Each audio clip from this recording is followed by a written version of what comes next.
All right, everybody. We have made it to our final talk of the day of our Atkin speaker series. And to introduce our final speaker, we have PhD student Alex Lever. Thank you, Mandy, and good afternoon, everyone. It is my honor and privilege to introduce our final speaker for the afternoon, Dr. Jim Deering. Dr. Deering is a Brent Endowed professor and a former chair of our Department of Communication here at MSU. He received his PhD in Communication Theory and Research at the Annenberg School of University of Southern California, having studied under Everett M. Rogers during his time there. Dr. Deering's research focuses on the diffusion of innovations, specifically how we can adopt or implement evidence-based practices, programs, technologies, and policies.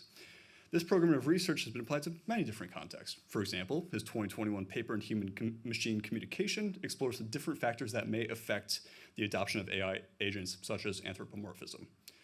His work is also highly practical in health communication, evident by the long list of accomplishments and grants, such as the National Cancer Institute, the Robert Wood Johnson Foundation, his appointments on the U.S. Environmental Protection Agency's Board of Scientific Counselors, his recent appointment as on the U.S. Centers for Disease Control and Prevention. The list goes on and on and on. Not only is Dr. Deering incredibly accomplished researcher, but also is just genuinely a wonderful human being who has hosted Thanksgiving dinner for students unable to return home, such as myself. This afternoon, Dr. Deering will be presenting his talk titled On Career, Summing Up, Sociological Concepts Through Experiences of Mind. Please join me in welcoming Dr. Jim Deering.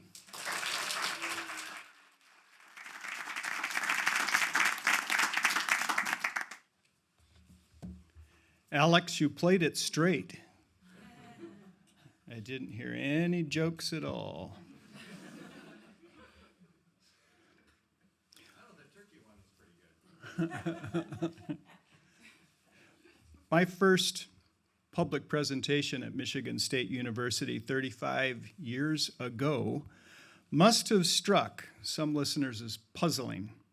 Here I was in a communication department with strengths in interpersonal communication and mass media research, and I was nervously trying to formulate sentences about policy research I'd done concerning a city built entirely for scientists to communicate and collaborate in a remote part of Japan. Sure, I'd done a survey, and I had collected interview data and used a government database to conduct a network analysis of co-authorship. But as G.R. Miller, the department chairperson, said over the telephone when later offering me a job, "We're not entirely sure what you're doing, but we deem it sufficiently interesting to offer you a position." G.R. added that it was the first time that he'd offered a position to someone on a houseboat since I'd been at a bachelor party floating around the California Delta. I'm humbled by the opportunity to speak to you today, for my time at Michigan State is winding down. If you've had the good fortune to hear from Matt Grizzard and Sue Shin about their research, you'll note that my topic diverges in an attempt to consider career issues, which I hope can interest both students and faculty. Careers for highly trained and specialized academics and researchers and professors are suddenly less certain in the U.S. than just a year ago. So already in a reflective mood, career, both personally and professionally, seemed a worthwhile topic to me. And a disclaimer, I am not proffering any commentary, let alone predictions, about any hot topic in communication research. No talking about big data. It's too bad Winston's not here. Not going to talk about API, or not going to talk about going viral or machine learning or conversational chatbots for pro-social purposes. Nothing about our diminished federal funding agencies, nor about universities being under attack. And no talking, Hubert, about the diffusion of innovations. My topic looks back rather than forward, primarily personal, in what is, I'm afraid, the hazardous business of career advice through anecdotal experience. Joined herein with a few sociological concepts that I've noted at times in my career, concepts that may have slipped your mind since you may have been thinking of nothing other than AI while grading or drafting term papers. I start at the beginning in case there are master's or undergraduate students here who could benefit from my early experience.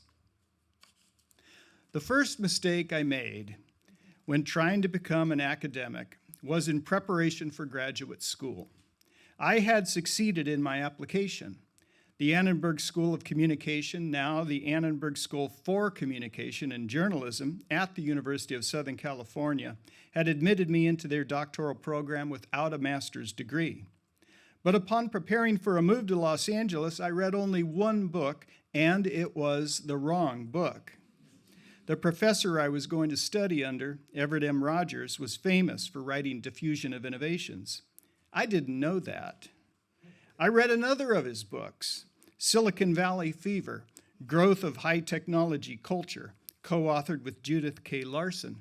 I thought it was great, probably because it was not an academic book, but a best-selling trade book, the kind you might see in an airport bookstore. So while interesting, the latter book was woefully poor preparation for what turned out to be an intensive, high-anxiety, thoughtful, quantitative indoctrination into the world of social science. The experience was eye-opening. The reason I applied to graduate school was because I was a freelance writer, and I was running out of topics to write about.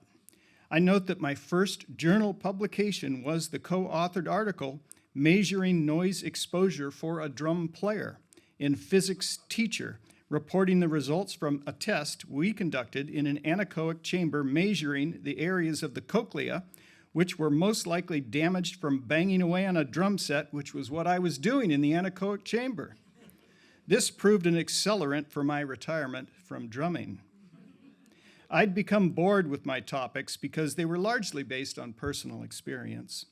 I wanted to write about corporate large-scale investments in city infrastructure and mass transportation and the natural environments and politics. Trouble was, I didn't know anything about those topics, nor did I have any credential to suggest that I might have specialized knowledge. Enter the idea for graduate school. As an undergraduate, I loved being trained as a journalist. The techniques were so practical. As a teenager, I read newspapers religiously because that's what my father did, and I admired him. Journalism training and getting to know a couple of hard-boiled journalists helped me understand the production of news content. It also contributed to my first research interests as a graduate student, media effects on readers, viewers, and listeners, mental models that were affecting the journalists themselves. How did they decide on stories? What mental models were they and their editors using without thinking to frame stories as issues? So, when Ev Rogers asked me if I would help him with a chapter for Communication Yearbook about something called agenda setting, I didn't hesitate. I started reading. Reading is one of my fondest memories of graduate school. I lived on campus and would walk to Doheny Library looking for a book and find 7 others shelved around it that appeared just as interesting. I'd stay in the stacks for long hours. I couldn't believe my luck. I was being paid to read and write and attend classes. And as I concentrated and learned about sociological concepts and theories, my writing deepened in sophistication.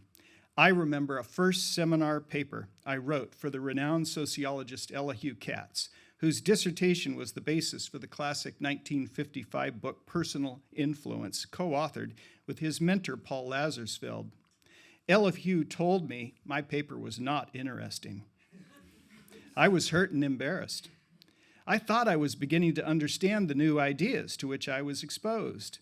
Then I got really interested in the career of the former very productive sociologist Daniel Lerner, one of the fathers of modernization theory. Famous in the 1950s, Lerner seemed forgotten by the 1980s. Why? Neither the disciplines of sociology or communication or international development seemed to claim him. He wasn't cited much. Was he too much an interdisciplinarian? Why had he fallen through the cracks of scholarly memory? What was it about fame and renown that operated this way in academic history? Katz liked the term paper I wrote about the nature of academic fame, as illustrated by the case of Daniel Lerner. I was becoming an academic. In a lecture to students at Munich University in 1918, the political philosopher Max Weber said that, quote, "The idea is not a substitute for work, and work in turn cannot substitute for or compel the idea, just as little as enthusiasm can. Both enthusiasm and work, and above all, both of them jointly, can entice the idea." Graduate students and junior faculty understand that hard work can pay off. Protocols get developed, data are collected, manuscripts drafted and submitted. I worked hard and with enthusiasm. The idea of media effects was not completely new to me, but the academic tradition of agenda setting was. I was taken by the intellectual histories of ideas, so I thought about this in relation to agenda setting scholarship. Yes, the seminal publication of Media to Public Agenda Setting was Maxwell McCombs and Donald Shaw's seminal 1972 article of local newspaper content and readers' perception of issue importance. But the idea of a cognitive transference of issue salience went back much further to 1922 in the work of Walter Lippmann. And that idea of affecting what others think about rather than the direct effect of what they think extended beyond a journalistic effect on readers and listeners and viewers, didn't it?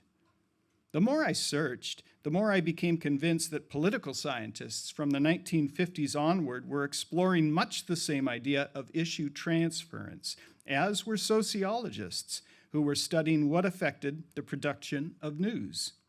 And intriguingly, cross-citations among the separate research traditions populated by media effects researchers, political scientists, and sociologists were few.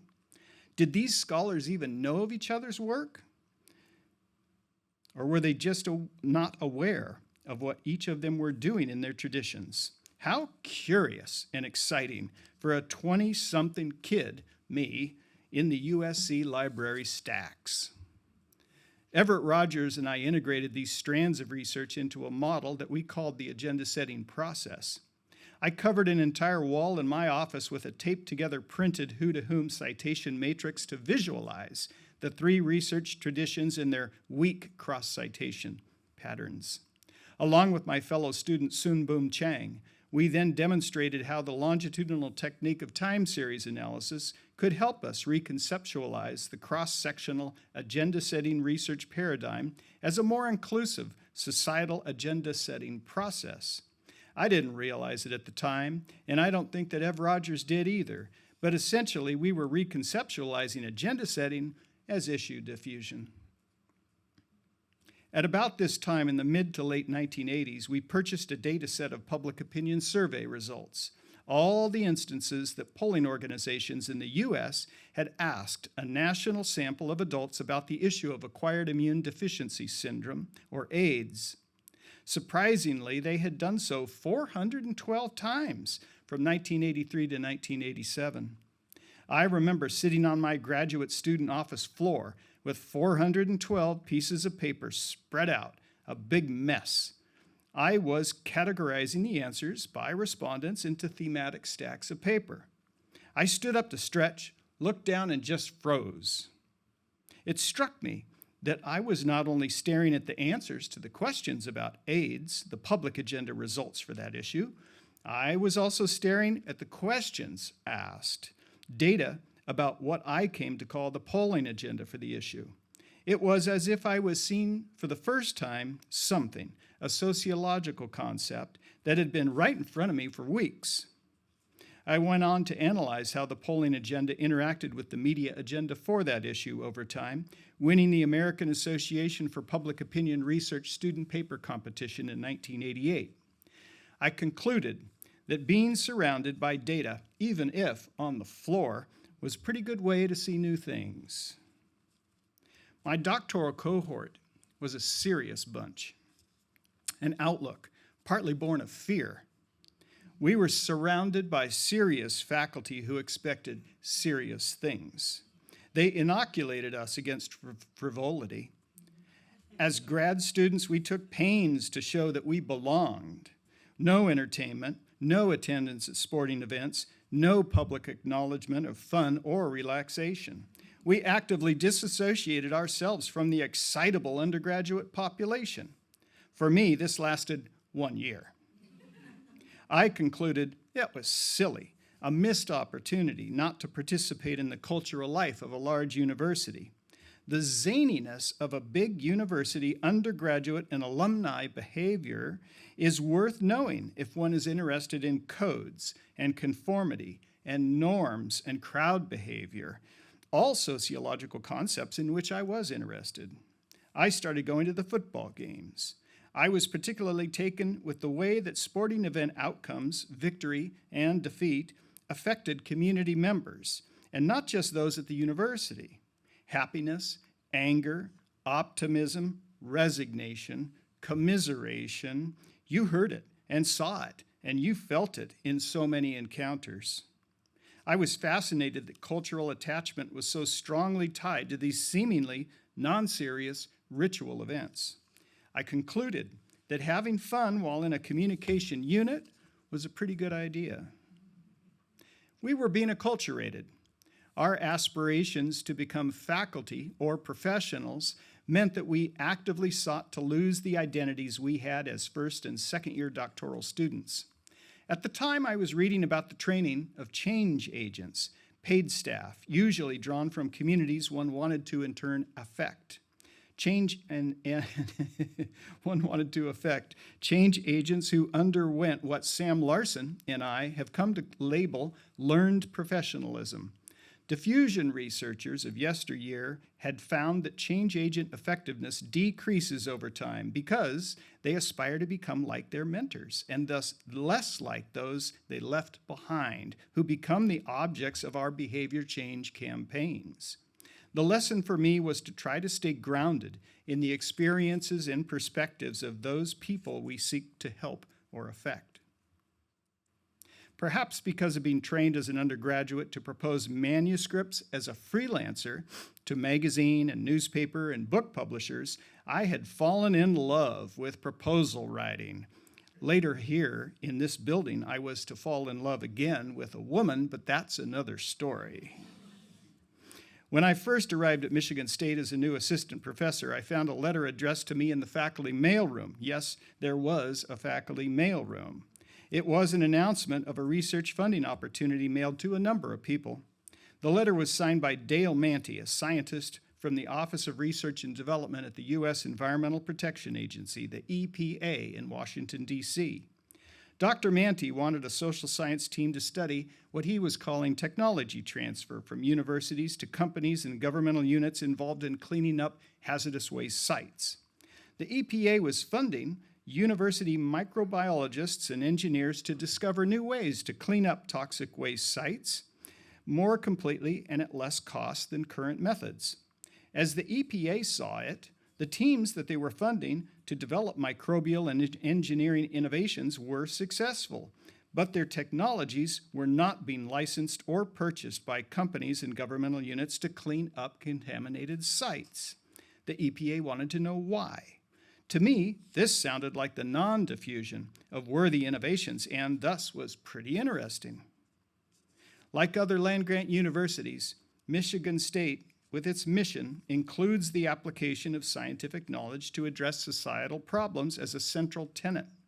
I had been active in environmental organizations, so the possibility of getting to know and working with the EPA was very appealing to me. And the diffusion of innovation research and practice paradigm seemed a perfect fit for this competition. I received that grant and 2 more from the EPA, and I became close friends with Dr. Manty, staying over at his homes and getting to know his wife and daughters. This experience made clear to me 2 things. First, how useful it can be to stay open to unlooked-for opportunities. Our careers are affected by more than just our own ideas and planning and actions. Second, how important interpersonal relationships were between university researchers and funding officials. Funding officials need researchers just as researchers need funding, and personal relationships really matter. One of our former faculty here, Dave Johnson, had a file cabinet in his office upstairs. He had a drawer open one day, flipping through files. I stopped at Dave's office and asked him, what was he looking at? "Birthday cards," he said. "I've got a list of all the birthdays of the federal funding officials I know." He was a smart guy. Here and elsewhere, I've been successful in being awarded research grants. Many research grants.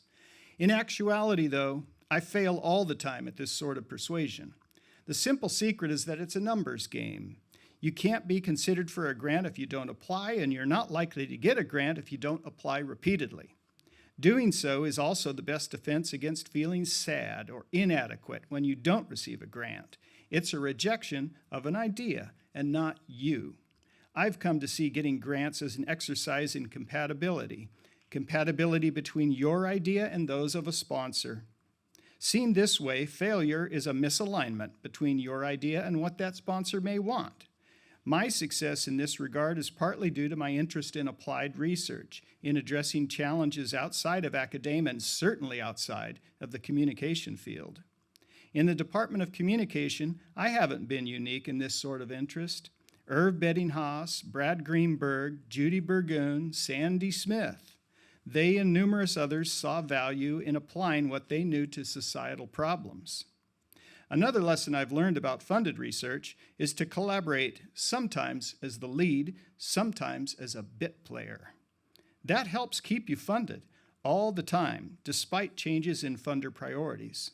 It's also an acknowledgement that other researchers may be just as good or better than you at getting funded, and an acknowledgement that sometimes you don't have time to take the lead in the work. It also bears mention that research grants come with opportunity costs. Applications take time, and time is arguably our most precious resource. Many research objectives can be achieved without the bother of proposals, rejections, resubmissions, delays, budgets, financial accounting, and project reports. After leaving MSU and moving to Oregon, Ohio, and Colorado, I became chairperson of the MSU Department of Communication in 2013. I quickly learned something that I believe is commonly experienced by organizational administrators. The quality of information that you are privy to worsens. Whereas you once were a friend and confidant, now you're the boss. People in your unit clam up, withhold opinions, and behave nervously around you. I've come to call this an authority information deficit. Sure, you know more about what other units are doing and those who are administratively above you are doing, perhaps more than you wanted to know, but now your colleagues and students tiptoe around you. For administrators, countering this effect is important for being effective. The person who was best at overcoming authority information deficit was Chuck Atkin. He did it by casually, slowly walking the halls. When he was chair, Chuck would start down the fourth floor hallway, stopping at each open door, graduate students and faculty both, and lean on the door frame and chat. Very casual, very friendly, sometimes smoky in his early years as chairperson. Then he'd walk upstairs where his personal office was always open, but he wouldn't go in. He'd meander down that hall, office by office. Leaders can manage effectively by walking the halls if they pause long enough to listen. One of Chuck Atkin's other preferences was to roll up the achievements of individual faculty members to the department level of analysis. This, I thought, when I became chair, was brilliant, for that's the level of a chairperson's responsibility. It's the unit. Chuck always wanted to focus on year-to-year achievements of the department, not us individuals. He recognized that few, if any, faculty were outstanding in everything. Some were great teachers, some were great researchers, some had a knack for bringing money to the department, some were great at outreach or service. What counted was the student experience, and I expect that's a function of all the various pieces that make up a department. We both found that college-level administrators sometimes pushed back on our rolling up of individual data to the unit level because they seek to apply the same rubric, the same criteria, to each faculty member regardless of an individual's interests and strengths. From the chair's perspective, this was less than helpful. It was annoying and didn't allow us to maximize departmental strengths. I recently returned from the campus of one of our peer Big Ten institutions, one that especially prizes its football program. I had been recruited as an external reviewer on one of their schools. During our data gathering, the issue of faculty intellectual independence repeatedly came up. Some senior faculty discounted junior faculty publications if a senior faculty was a co-author, the assumption being that the junior researcher might not be contributing much to the end product. Senior faculty were even telling newer faculty not to publish with well-known colleagues. On my campus visit, I thought this to be very curious reasoning. It seemed a clear case of cumulative advantage, also known as the Matthew effect in science, as popularized by the great sociologist Robert K. Merton. This is the idea that by virtue of having worked longer and having become comparatively well-known, senior researchers benefit disproportionately compared to junior co-authors, even when the latter have done a vast majority of work on a project or a journal article or a book. Credit is distributed to individuals according to how much they've already done. If a senior scholar, such as Maria Lipinski, is the fourth of 6 authors, readers may remember the piece as a Lipinski article. In my experience, junior researchers are not only doing most of the work on teams, but often teaching things to us old-timers, who sometimes, as with me, are, in effect, nearly free riders. One of the many numbered stories told upon request by our former colleague, G.R. Miller, concerned the accidental pubs sprinkled among the articles and chapters listed on his big Vita. In addition to having the wise counsel of a higher education expert for a partner, my academic career has benefited greatly from working for different organizations. I worked part-time at the University of Michigan and full-time at Ohio University. Working for different organizations adds to your perspective and, of course, expands your network of colleagues. You learn how things are done at other places. A healthcare organization research unit where I worked for 7 years in Colorado employed 15 investigators, like faculty, and 130 support staff. Think about it, 8 or 9 full-time employees for every faculty member. That was eye-opening, a research machine. And the culture? Professional, relatively impersonal. We didn't socialize after work or know much about each other's families. Not bad, just not so much fun. That kind of learning can make you newly appreciate the day-to-day experience in a strong, supportive, consistent departmental culture. They are not to be taken for granted. I begin to end these comments with a note about undergraduate students. When I first arrived at Michigan State and was assigned a large lecture class to teach, Ron Tamburini stopped me in the hallway to ask if I would be grading on the curve. "Good question," I said. I didn't have an answer because I didn't know what he was talking about. I was afraid to admit my ignorance lest I get shipped back to California. I had never taught nor TA'd a college course. Since that time, what I've learned about teaching 19 to 23-year-olds is that they let you know in the moment what works and what doesn't, what captures their attention and what eludes them. I just had to pay attention, and then going forward, of course, make adjustments to affect learning. An instructional focus on student learning is quite different from a focus on the teaching of students. This was true 35 years ago when I began here and is truer today. Our undergraduates can be lots of things, including hesitant or distracted, but also curious, bright, and just looking for an opening with a faculty member or teaching assistant who shows an interest in them. Young people at this stage of their lives are well worth getting to know. In March of this year, I revisited the site of my dissertation research in Japan. It felt like a homecoming of sorts. What had happened in the nearly 40 years since I'd collected data there? Last month, the journal Cities wisely saw fit to publish a commentary of mine about the experience in my assessment. For me, that ties a nice bow on that topic about which I spent so much time many years ago. I also had the pleasure of writing a forthcoming career retrospective for the Korean Journal of Journalism and Communication, and of co-authoring another sort of summing up, not of my career, but of a research program about telehealth, co-led by and co-authored with Sam Larson, just published by an implementation science journal. So, lots of looking back. The task of looking forward, I'll leave to the excellent younger people here who are the future. Thank you.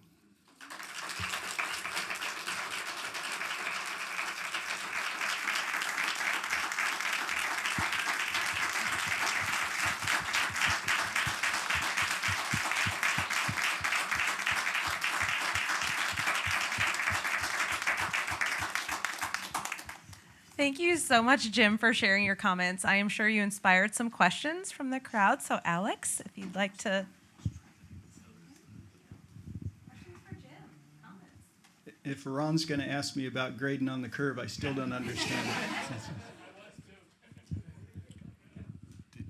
I'm curious if you have any plans going forward to continue on the work that was your first book publication, and perhaps you could share with the room that work, what it was about, and then I'm curious if you plan to continue on in that vein.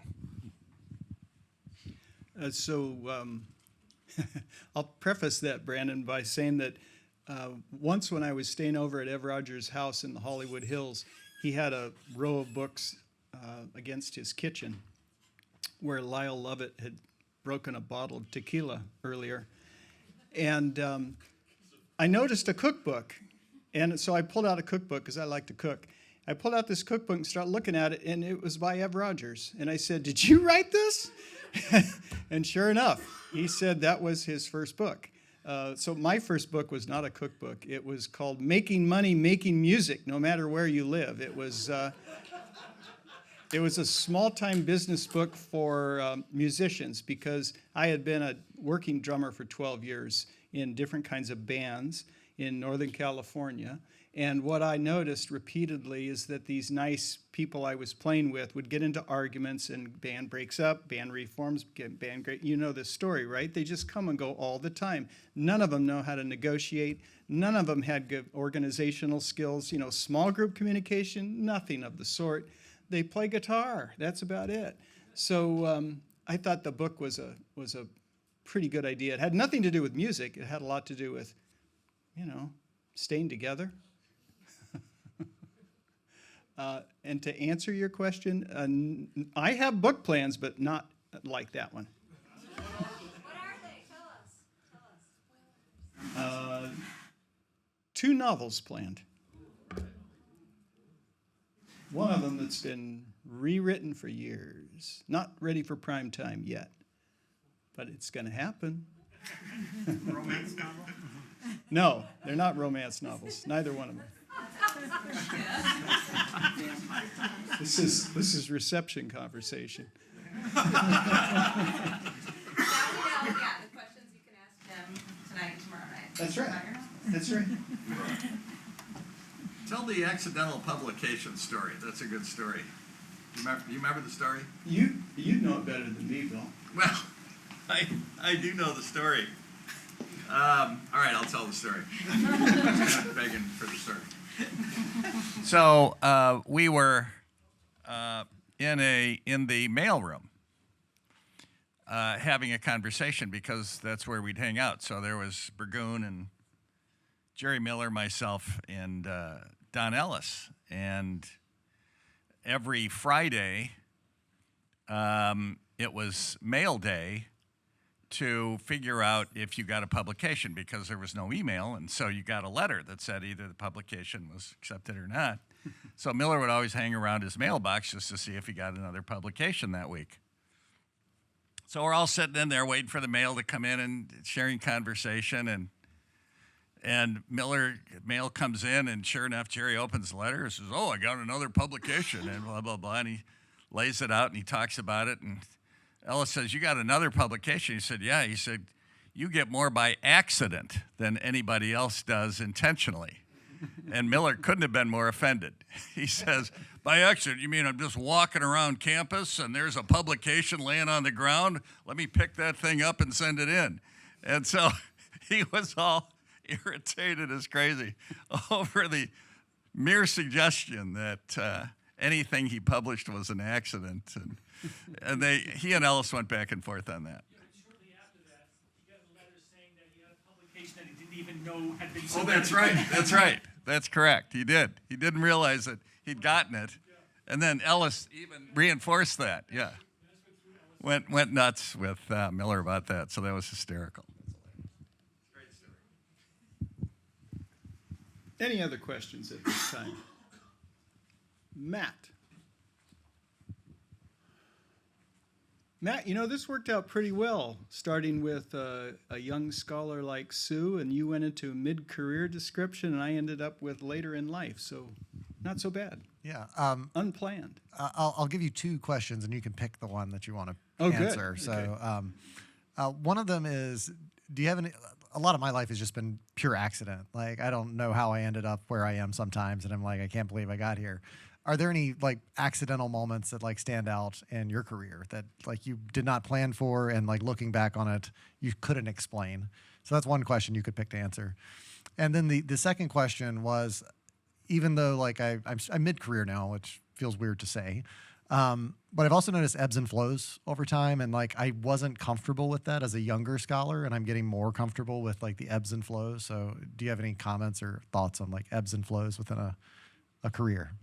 I'll answer the second question. And I've gotten very comfortable with being older in this sense, right? So it's a lot of fun to play a different role. And of course, a lot of faculty do this, people in other organizations too, but certainly faculty, oftentimes, you know, you look at the life cycles of faculty, and of course, they're heavily vested in research early on. They've got to presumably make tenure, and then they maybe do some slightly other things.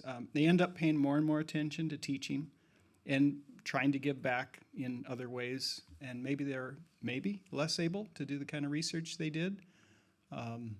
I think it's really fun listening to Sue as well as you, but with our junior faculty and our grad students here, just like at Ohio State, there's so much expertise. It is really great. I never would have got hired now.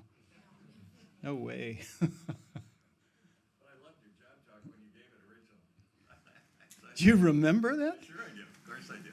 That failed miserably the first. So this was about the city I studied in Japan, communication patterns in the city and collaboration that resulted, presumably. But more about why it failed. Could be. I think that was your idea, that you just can't manufacture a Silicon Valley, which is what Japan was trying to do. They were really trying to manufacture basic research and kind of make it happen. But I gave a talk on that subject at the first interview I went for a faculty position at the University of Connecticut. And I remember the chair search, who was the department chairperson, driving me back to the airport after my visit saying, "Jim, that was the worst job talk I've ever heard in my life." It probably was. I thought it was a good talk. Well, I had practice by the time you heard it. I've got another question for you. Tell us a little bit about being back in Japan and what it was like and sort of some of the new things that you learned as a result of your more recent time there. It's certainly, nationally, right? We traveled around quite a bit. We were on 65 trains, Sam, in 30 days. Sounds like a lot of trains. So we traveled quite a bit and saw many things, but it's more international than it was, of course, prior. Many more foreigners there. English is much more prevalent and easy. Foreigners don't stand out the way that they did the first time I lived there or the second time I lived there. So interculturally, lots of changes. In terms of what I went there to do with going back to this little city, Scuba Science City, it's become more of a normal town. It's been swallowed by the Tokyo megalopolis by virtue of a high-speed rail line, and then suburbanites from Tokyo moving to this town. The train makes it possible they can get to work in Tokyo in good time. Couldn't do it before, so it had remained a city for scientists. And now it's less of that, which maybe is a good thing, because it had the highest suicide rate in the country as a result of being a city for scientists. It was lonely. There weren't many women. There was one tall building that was a place of place of choice for researchers who were distraught to jump off of. So it didn't have all the cultural amenities you might want around, big laboratories and stuff like that. It doesn't play the role that it once did. It's more normal. So Jim, I'll ask you a question. You are in an unusual position that, let's say you can't go home again, but you did, right? You came back here, which was pretty unusual. I've always, I've asked you this before without getting an answer that I really believed. So, why did you come back? And that's the first question. And the second question is, those of us who have been here for a long time expect you to stay here 5 years and then move on. Why did you stay? Well, of course, I was married during this whole period with Sam. And so these decisions...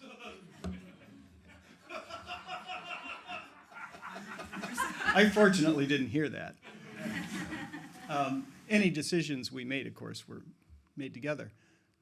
The main reason, I think, we moved back, it was I needed a job.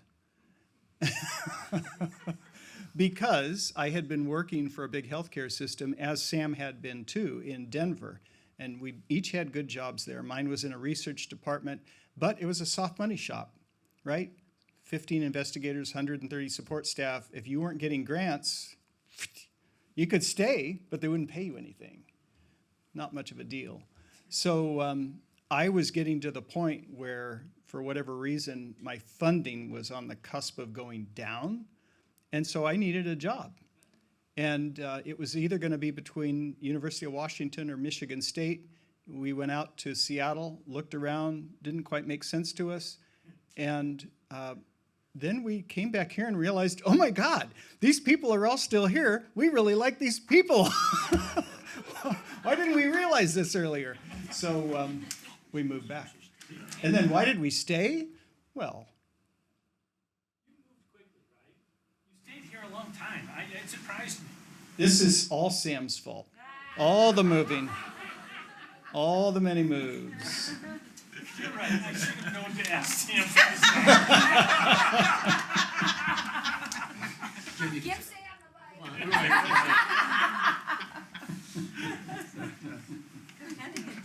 Sam, do you have a question for Jim?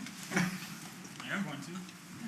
Question. So I really enjoyed your talk of the amazing journey academically and personally. I want to know how you remain productive, how you maximize your productivity as a scholar, especially in your earlier junior years, and what topics do you choose to study?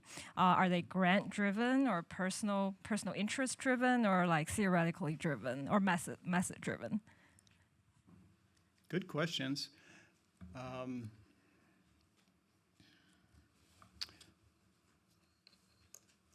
I did not.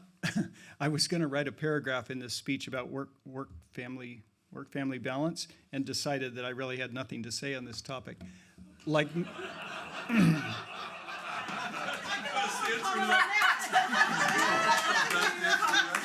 want to write that paragraph.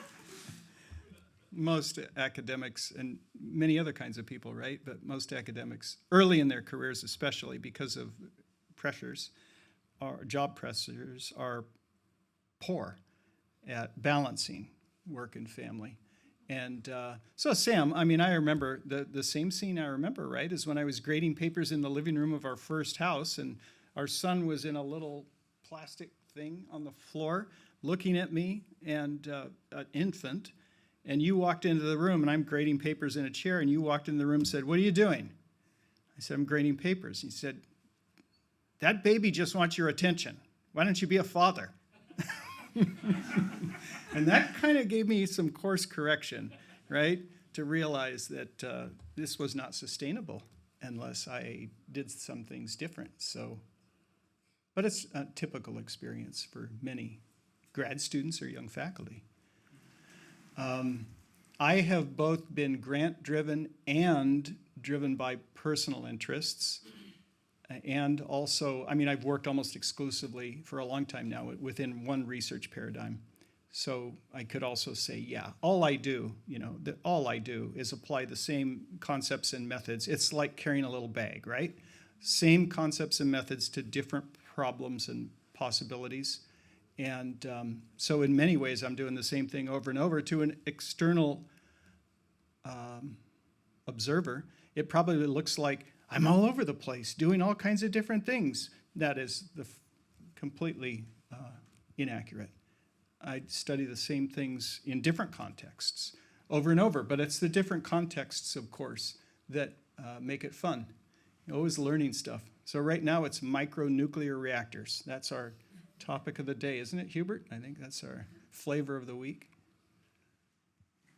Jim, I really appreciate the lessons learned, especially when it comes to setting up relationships with funders and the way you manage a department by, as Chuck would do, walking around. You mentioned that as older faculty start to pay attention more to teaching, I only have one question for you. Do you grade on a curve?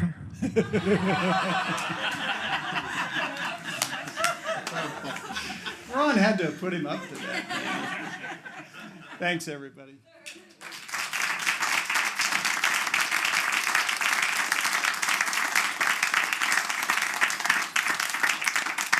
So that concludes the speaker portion of our events.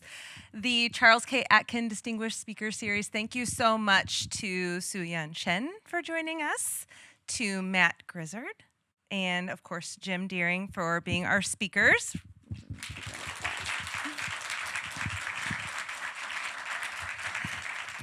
I also want to recognize the committee that put all this together. So Winston Peng is ill today, but he organized this event alongside Alex and Yua Tong and Yan. Where are you, Yan? Yeah, Yan. So I'm going to give them a hand of applause as well, because a round of applause, you did so well. Thank you.